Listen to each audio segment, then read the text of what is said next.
After a failed project with Nintendo for a disc-based add-on for the Super Nintendo and a failed partnership with Sega, Sony decided to make their own home console, that being the original PlayStation. While making a console isn't easy, that console would be useless without any games for it. Sony had to reach into its own staff to find some new developers. One of these development teams would be known as Japan Studio. Founded in 1993, Japan Studio started off as a team just helping other developers work on their own games. Japan Studio wouldn't receive any credit as the developer of that game, but did have a part in helping it come to life. Games like Jumping Flash, Parappa the Rapper, Wild Arms, and a bunch of other games. Working with other developers and overseeing them is something Japan Studio did all the time. From the start of the original PlayStation all the way to the PlayStation 5, Japan Studio was there. But this wasn't all that they did. Japan Studio was a developer, and while they assisted other developers, they also made their own games too. You see, Sony had multiple teams within Japan Studio, and each one of those teams would work on their own game. I'll talk more about these teams later with each game they made. Japan Studio's first release was Motor Toon Grand Prix, developed by Polys Entertainment and released only in Japan December 16, 1994.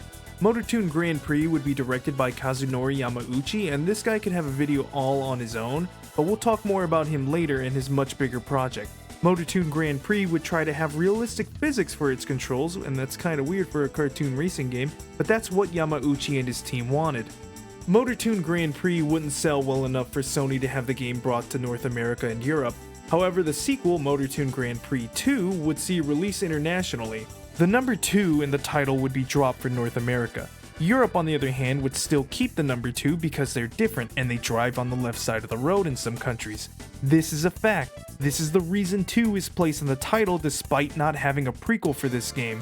Don't look it up, take my word for it. Japan would actually name the sequel Motor Toon Grand Prix USA Edition. With Motor Toon Grand Prix 2 wrapped up, Yamauchi would pitch an idea of a realistic racing game that he and his team were working on to the higher-ups at Sony. That game would end up being Gran Turismo. Gran Turismo was being worked on before the first Motor Toon Grand Prix, but with Yamauchi being new to the gaming industry, Sony didn't let him and his team develop Gran Turismo because it was such a big project. But with the success of the 2 Motor Toon games, Sony gave Yamauchi the go-ahead to work on his major project. Still working within Japan Studio, Gran Turismo would launch in 1997 in Japan and 1998 in North America and Europe.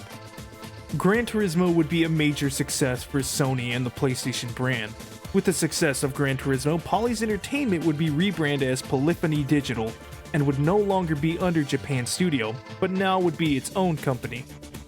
This is just one of Japan Studio's successes, and while I may not cover every one of Japan Studio's releases, I will talk about what I think were the biggest ones and that made the biggest differences in video games as we play them today. Also the ones that I think are really creative. In 1999, Japan Studio would release a 3D platforming game that utilized an updated controller that Sony had released in 1997, the DualShock, which was just an upgraded dual analog controller that released 7 months earlier. Japan Studio's new 3D platformer would be called Ape Escape.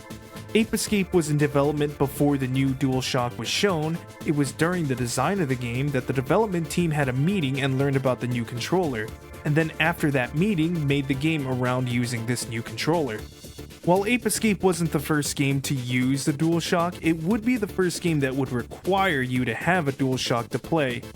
Now, Ape Escape wouldn't transform the way we play games today the same way Mario 64 did 3 years earlier, but what Ape Escape could do, however, is take advantage of what the DualShock had that the N64 controller didn't, that second thumbstick. It's neat to think that the team had this idea of a game and began to work on it, only then to find out about this new controller and build their whole new game around it.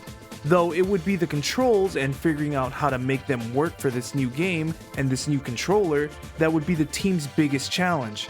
Ape Escape would release with controls figured out and a game that controls well, left thumbstick for movement and right thumbstick for using the gadgets.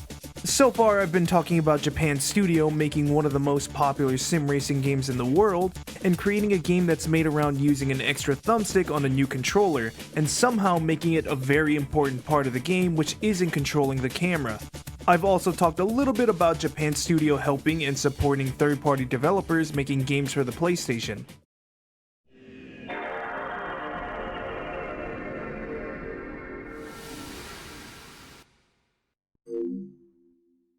In 2001, Sony would release the PlayStation 2 and Japan Studio wouldn't sit back waiting. Just like in the beginning, Japan Studio would oversee many games releasing for the PS2 and assist a lot of developers in making their own games. Just like Poly's Entertainment, Japan Studio would create two more development teams, Team Ico and Project Siren.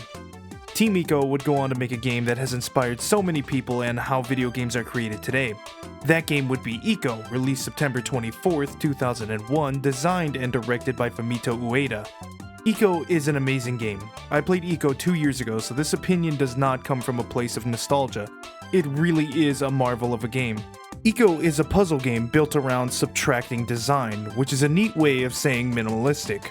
No HUD, barely any music playing during gameplay, and dialogue that can probably fit on one page of paper. One of the characters doesn't even have proper subtitles in your language. All of this is done on purpose. Ico is a puzzle game, but because it's so minimalist, puzzles have to strike a balance between being intuitive and having some difficulty. Because it's so minimalist, you're not going to get any tips on what to do. And Ico does puzzles really damn well. Ico doesn't have any music playing during gameplay all that often. Instead, you'll hear the things around you, the wind, the birds chirping, water rushing by, just the sounds of the environment.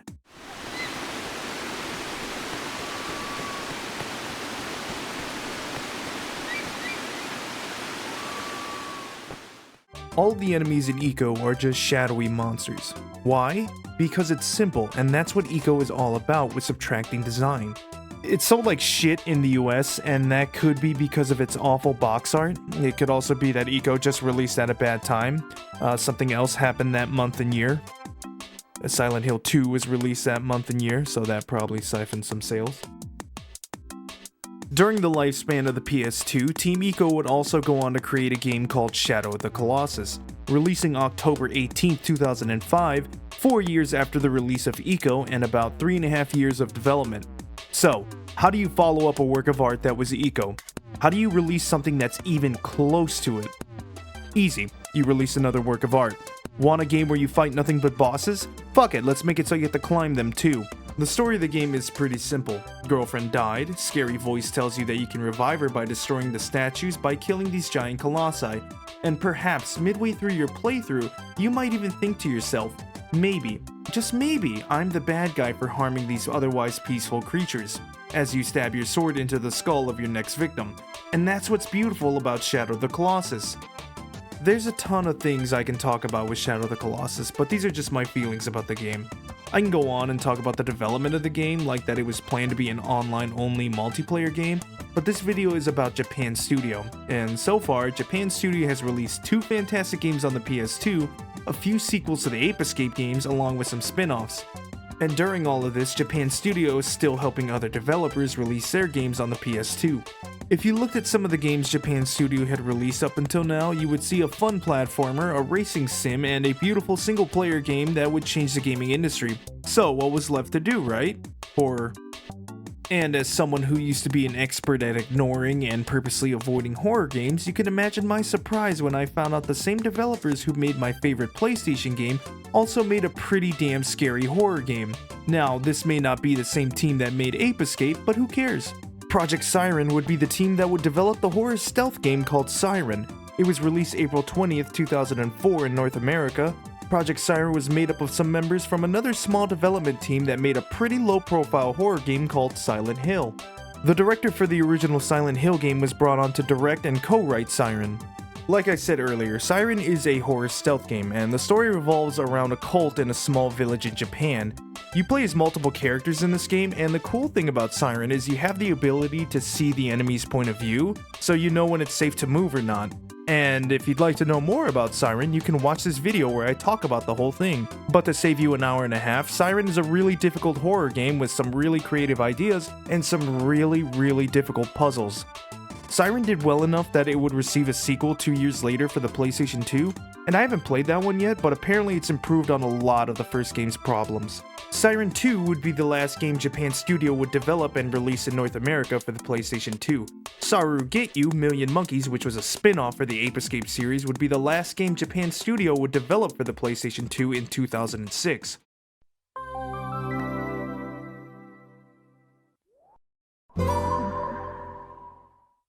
December 11th, 2004 would be the release of Sony's first handheld console, the Sony PlayStation Portable. Ape Escape Academy would be the first game Japan Studio would release for the PSP, and a remake of the first Ape Escape would be a launch title for the PSP in North America. The first Ape Escape was made to use both thumbsticks, and the PSP only had one, so Japan Studio, with the help of Shift, the developers of God Eater and Code Vein, had to work on porting the original controls over to the PSP while losing half of its functionality. It was okay, not as good as the original, but still impressive that not only was it running at a higher resolution, but the PSP was more powerful than the original PlayStation, resulting in improved visuals and higher pixel count in the models, all while fitting in your pocket. Loco Roco is probably the most well-known title for the PSP from Japan Studio, and for good reason. Loco Roco is a platformer, I guess? You rotate the world around using the L and R shoulder buttons on your PSP to move the Loco Roco. You can also split them up to fit into tighter areas. Eating berries will grow that Loco Roco, and with each berry a Loco Roco eats, it'll give you an extra Loco Roco. Tsutomu Kono would come up with the idea and be the designer of Loco Roco. He would come up with the idea on a train ride, and he would actually sketch that into his PDA. Kono wanted his game to have three important things. It was easy to play, it had to be fun to play, and it had to have dramatic visuals. And Loco Roco definitely has dramatic visuals. It looks like a really fun game to play, and I've never played it, but after doing some research on it, it's definitely a game I want to try in the future. Just because the PSP didn't have the horsepower to be a home console didn't stop Japan Studio from being creative. Patapon was developed by Pyramid alongside Japan Studio. Patapon is a rhythm game, but not just an ordinary rhythm game. In this game, you order a group of Patapon and use the beat of the music to move, attack, and to defend. The instrument you'll be using to control the Patapon is a drum, and I like this because you have to fight enemies that are similar to the Patapon in that they also have weapons, and you'll use the drums to attack the army, and it's kinda like the beating of the drums of war, and that's pretty creative. You'll also have to fight animals and other creatures too. Patapon is a really creative rhythm game that I've never played before, but I was looking at footage and it looks really fun. Both Patapon and Loco Roco did well enough to receive sequels, with Patapon even getting a third game and Loco Roco getting a spin-off. Both games also got a remaster on the PlayStation 4. Ape Escape, Loco Roco, and Patapon weren't the only games that Japan Studio worked on for the PSP, but I feel like they're the most well-known, at least here in North America. Japan Studio would keep working with other developers to release a lot more PSP games, and even porting some PS1 classics over to the PSP like Parappa the Rapper.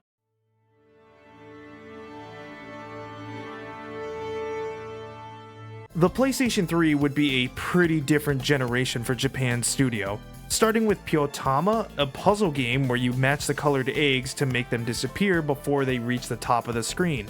It's a $3 game and it's still on the PlayStation Store for the PS3.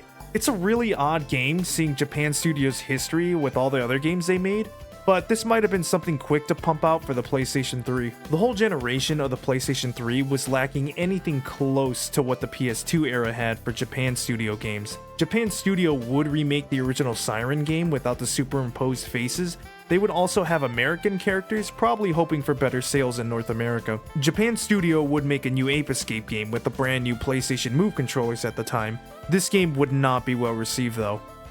It felt like Japan Studio had really fallen into a rut this generation. But somewhere deep in Japan Studio HQ, an idea was born that would begin to change the way we think of difficulty in games. You like Dark Souls? No? Oh, okay. Well, they made Puppeteer. Finally, Japan Studio made a new and an original IP, and I think it bombed. I'm not saying it was a bad game, because from the looks of it, it was received really well. Puppeteer is a good game, but unfortunately, that doesn't equal sales. I couldn't find any sales information on Puppeteer. I really don't think it sold that well. Puppeteer released September of 2013, and the PlayStation 4 would release 2 months later. I feel like Puppeteer released just way too late into that generation. Japan Studio wasn't sitting with their thumb up their asses during this generation, even though this video kind of implies they were. Japan Studio was constantly working with other developers like they always have been, and they have a lot of titles out like Tokyo Jungle and Boku no Natsu Yasumi 3. That's only 2 titles, but the list of titles Japan Studio helped develop during this era is really big. Japan Studio would also work with FromSoft to create Demon Souls. Now I have your attention. Takashi Kaji, who was working at Japan Studio, would bring the idea of a dark fantasy to FromSoft to help co-develop Demon's Souls. Development wouldn't go that well until Miyazaki stepped in and took over. It was already seen as a failure, and he said fuck it, if the game tanks, oh well, it's already seen as a failure. How much of the development came from Japan Studio? I don't know. I've read online that they just brought the money, but I've also read that Japan Studio helped with quality control and helped create the game engine. But I don't know for sure. What I do know is this is very much a FromSoft creation, but the idea started with Takashi Kaji and Japan Studio.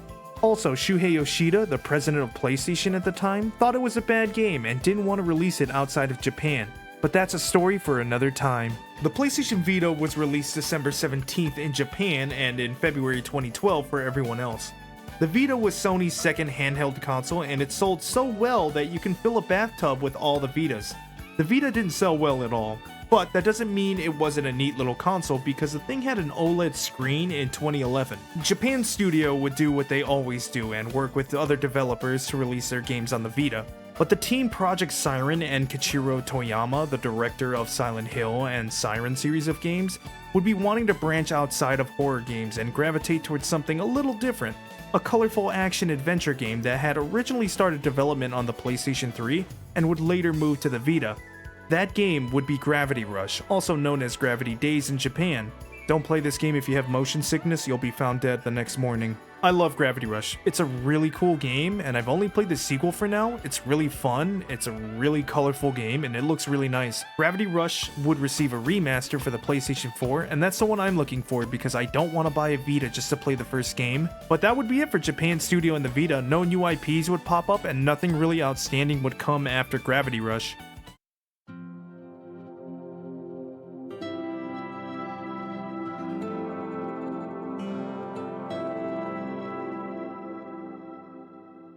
The next generation of consoles would arrive in 2013, and Japan Studio would be firing on all cylinders with the release of Knack. It was received with some average scores, not a great game, but not bad either.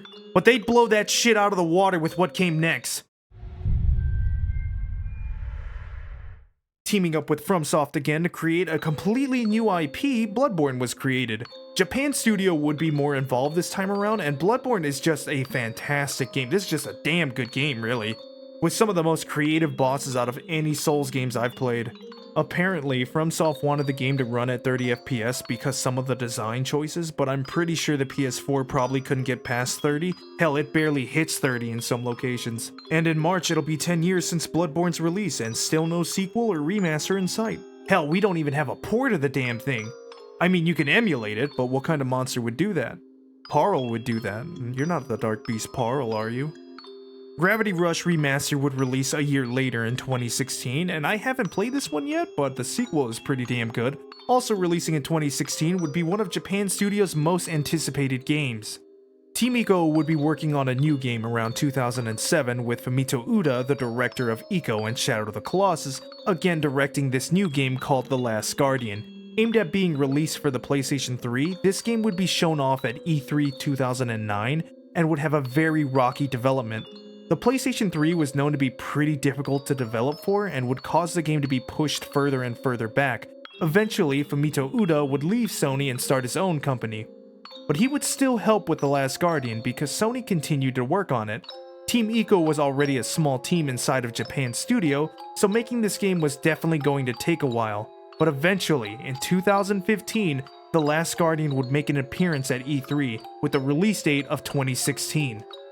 And forgive me for this, but I haven't played this one yet, but it would go on to be released December 6, 2016, and it was reviewed pretty positively. Gravity Rush 2 is the next release for Japan Studio. Project Siren, now known as Team Gravity, would work on Gravity Rush 2 right after the first game released, and Gravity Rush 2 would release in 2017. And this one I have played, and it's really good. It still uses gyro controls, but you don't have to use that, you can turn them off. Gravity Rush 2 is a really fun and colorful game, improving on almost everything over the first game. Gravity Rush 2 would be received really positively by reviewers. You should go play it, it's really good. Go play it. Now, please. Japan Studio would release Astrobot Rescue Mission for the PlayStation VR in 2018 and Astro's Playroom for the PlayStation 5 in 2020. And that would be it for Japan Studio. Sony would dissolve Japan Studio April 1st, 2021, which is a terrible April Fool's joke. Sony would keep Team Asobi, and any remaining developers would be brought into Team Asobi. So, what went wrong with Japan Studio?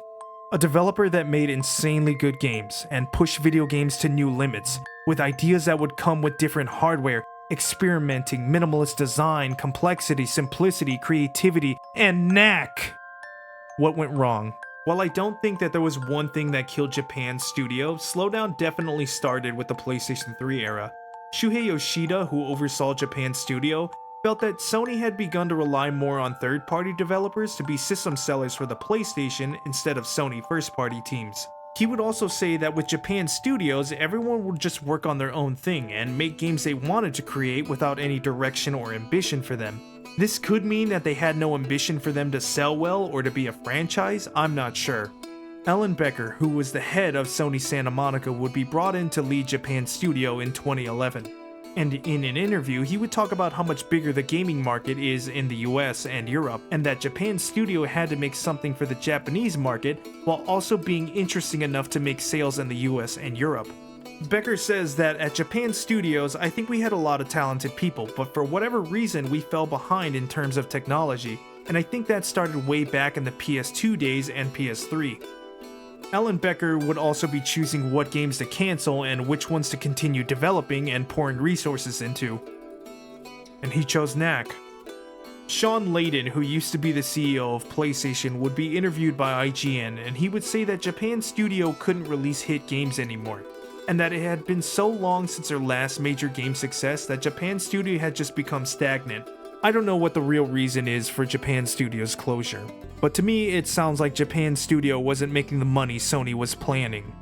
To me it sounds like after Western games became more moneymakers for Sony, that's where more R&D should be focused, and unfortunately that makes sense when you're in the business of making money. But you have to understand that Japan Studio wasn't after making these big blockbuster games. They would be innovating, maybe not graphically like many of the newer games are, but they would be innovating mechanically, changing the way we play video games today. Another thing is what Shuhei Yoshida said. It seemed like Japan Studio just didn't have something to focus on. Maybe they were spread too thin, I don't know. And Alan Becker would come in to try to refocus the studio. And it's a shame, because I can sit here and make fun of Knack all day, but closing a studio that brought so much change and creativity to the table seems like such a waste of talent. And it's frustrating because I watched Sony close Japan Studio, and Sony still releases a game like Concord and shuts it down just 2 weeks in. Supposedly it cost Sony $400 million to make Concord, twice as much as Elden Ring, and who knows how much more than Astrobot. Japan Studio helped make Vibribbon. How the fuck do you close that? It was Sony's neglect of Japan Studio that would close the studio. Or maybe not, I don't know. What I do know is it makes a pretty good title. This isn't just a Sony thing too. There are countless studios out there on the verge of being shut down or have already been shut down, or even put on the back burner for something a higher up thinks might make more money. And it's really depressing. Japan Studio may be gone, and Sony may have lost hope in that studio ever having a hit or anything major, but Team Asobi, who were part of Japan Studio, would still show that they had that creative burn still. Astrobot would release September 6, 2024, and while I haven't played the game yet, it shows me the passion that this team still has, and what they wanted to do was make a game that was fun. While I'm sure many of us looked at this game and thought it was a game for children, and it probably was targeted towards them, don't get me wrong, that doesn't mean you shouldn't try it. If Astrobot doesn't look like your cup of tea, that's fine, but if it looks fun to you, you should try it. Because that's what video games are supposed to be. Fun. Did it deserve the Game of the Year, a useless award that no one should really care about? I don't know. I haven't played it yet. I haven't played any of last year's Game of the Year nominees, but Astrobot is probably the most interesting to me. Ape Escape was my first Japan Studio game, and playing Astro's Playroom, because it came free with every PlayStation 5, gave me nostalgia. Because again, Japan Studio made a game that was meant to show off its platform's controller, and to me, it was a really fitting final farewell. At the end, I am nothing but money to Sony and Japan Studio, and that's fine, I know this. I have no loyalty to these companies or any company.